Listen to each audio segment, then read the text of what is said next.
എരിഞ്ഞടങ്ങാനോ നിരാശയിൽ തലകുനിച്ചിരിക്കാനോ ഉള്ളതല്ല ജീവിതം, മറിച്ച് പ്രതീക്ഷയോടെ മുന്നേറുവാനുള്ളതാണ്.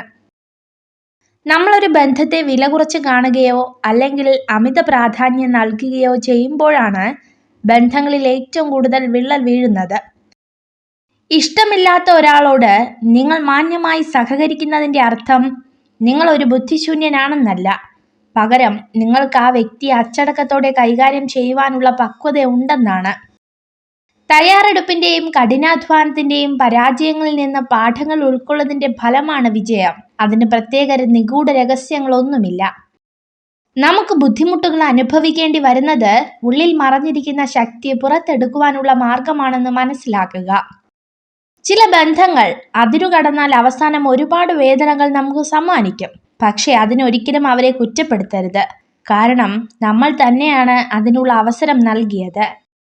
അക്ഷരങ്ങൾ നിരത്തിവെച്ച് എന്തും നമുക്ക് വായിക്കാം. വായിക്കാൻ കഴിയാതെ പോകുന്ന ഒന്നുണ്ടെങ്കിൽ അത് മനുഷ്യന്റെ മനസ്സ് മാത്രമാണ്. ദേഷ്യവും സങ്കടവും നിയന്ത്രിക്കാൻ കഴിയാത്തവരെ ഒരിക്കലും അകറ്റി നിർത്തരുത്. കാരണം അവരുടെ സ്നേഹം അത്രത്തോളം സത്യവും അതിരില്ലാത്തതുമായിരിക്കും. വിജയത്തിന്റെ തൊട്ടു മുൻപിലെത്തി എന്ന് തിരിച്ചറിയാതെ പരിശ്രമം അവസാനിപ്പിക്കുന്നതാണ് ഏറ്റവും വലിയ പരാജയം. ആത്മവിശ്വാസം നഷ്ടപ്പെടുത്തലാണ് യഥാർത്ഥ തോൽവി. തോൽവികളുടെ അതിജീവനമാണ് വിജയികളുടെ ജനനമാകുന്നത്. നമ്മുടെ പോരായ്മകളെ ഓർത്ത് ദുഃഖിക്കാതെ അവയെ അതിജീവിക്കാനുള്ള മാർഗങ്ങൾ തേടുകയാണ് വേണ്ടത്.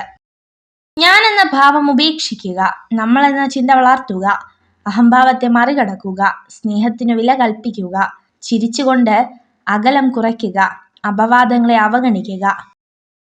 നമ്മളെ ക്ഷമിക്കാൻ പഠിപ്പിക്കുന്ന ചിലരുണ്ട്. എത്രയൊക്കെ ദേഷ്യത്തോടെ സംസാരിച്ചാലും നമ്മളോട് ഒത്തിരി സ്നേഹത്തോടെ പെരുമാറുന്നവർ. അവർക്ക് ദേഷ്യം വരാഞ്ഞിട്ടല്ല, അവരുടെ ദേഷ്യത്തിന് പോലും നമ്മളോട് അത്രയും സ്നേഹമാണ്. മറ്റുള്ളവരെ പോലെ ആവുക എന്നതല്ല, ഞാൻ എങ്ങനെയാണോ അതിൽ നിന്നും കുറെ കൂടി മെച്ചപ്പെടുത്തുക എന്നതാണ് നമ്മുടെ ലക്ഷ്യമാവേണ്ടത്.